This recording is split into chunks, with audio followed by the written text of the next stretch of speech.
חבר'ה עיתונאים, דקה.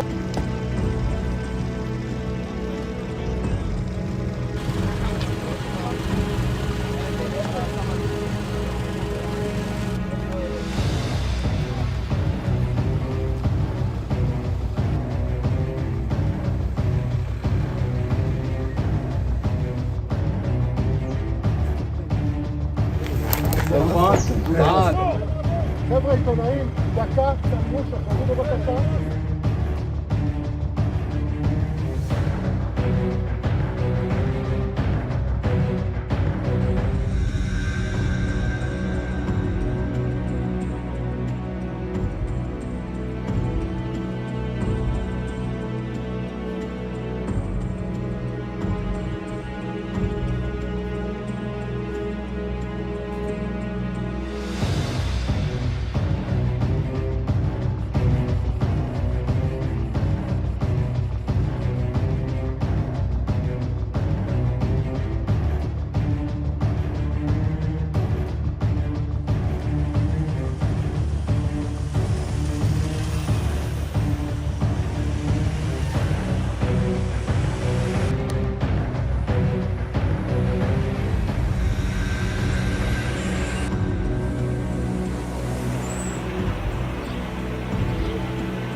אזרחי ישראל, היום שילמנו מחיר קורע לב נוסף במלחמתנו הצודקת על הגנת המולדת.